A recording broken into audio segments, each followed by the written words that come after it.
New York Times also played a role in covering up the Holodomor, the genocide, intentional starvation of the Ukrainian people back in the 30s. That was Walter Duranty working at the New York Times who was intentionally covering that up. So, I mean, again, like he actually won the Pulitzer Prize for his articles covering that up too, which shows, maybe just because someone wins a Pulitzer Prize doesn't mean that they're credible. It was later revoked, I think in the 80s, if I'm not mistaken.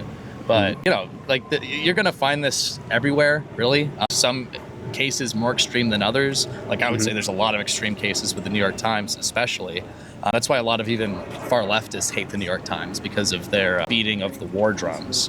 But I still wouldn't say I can't go back and read a New York Times article. Like in my research on fascism, what was actually happening, what was going on. I read a lot of old New York Times articles because they have a really cool tool where you can look at the old newspapers, and they had some really great reporters reporting on things that were happening, like the shutting down of Christian schools, something that people don't talk about. Nazi Germany was shutting down Christian schools. New York Times was reporting on it. So I'll go read New York Times, see what was going on. And I can still recognize that there's nuance. They might make huge mistakes. There might be journalists like Walter Duranty who were malicious and lying on purpose. But still, I think most mainstream news outlets, you can broadly trust most of what they're saying, as in they're reporting a lot of stuff. There's lots of articles coming out every day. Not all of it is op-ed stuff. Most of what they're saying, where they're just reporting basic things that are happening, is probably accurate. And also another thing to note too is this lawsuit you're talking about is against Tucker Carlson, or in regards to Tucker Carlson, who is was a primetime news media commentary host, right? So Tucker Carlson and news anchors, when they're on the news for commentary shows, they give commentary in their own personal opinions. Articles are much different, non-op-ed articles. Like a news commentary show is much like an op-ed in that you probably shouldn't use it as a news source because it's an opinion, right? The New York Times, NBC, CNN, all of these outlets were sued by the Covington Kid and Kyle Rittenhouse, and they won because they lied about them in articles, right, that were reported as news, as well as on primetime commentary shows.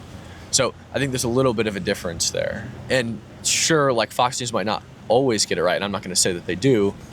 That's why I read everything, right? But I think you're going to be hard-pressed to make the argument that because Fox News was sued one time, that everything they say is completely negated. And I don't even really care to have that argument in the first place because, again, I don't just read Fox News. I wasn't going to argue that. But yeah. So sorry for cutting off. I'll let you speak. I was just going to make a quick point. Yeah, my overall point is, we can look at all these individual data sets, and some of them have major problems, maybe some less than others. I would say maybe the CSIS is probably better than some others. I think the Cato one isn't so bad. The ADL is one of the worst ones, in my opinion, and also the ones that come from the government, just because they have such bad definitions of what is left and right wing. But really, if we look at the totality of the last century, this century and the last century, we saw catastrophic losses from left-wing regimes. We saw the Soviet Union, China, Cambodia. 25% of the population of Cambodia was wiped out. That was left-wing violence. There's never been a single case where right-wingers wiped out 25% of a population. It's never happened. All right, at least, maybe if you went back into the Middle Ages and looked at wars between knights and looked at the Crusades and stuff like that, if you really wanted to stretch there, perhaps. But that was before you even had the definitions of left and right that we have today, of course. Soviet Union, China, Cambodia, we had a lot of left-wing political violence in the 60s and 70s and 80s, which is really conveniently right before all these data sets start. If you enjoy my videos, don't forget to like and subscribe. And if you want to create clips like these fast, try Opus Clips. It's smart, simple, and built for creators.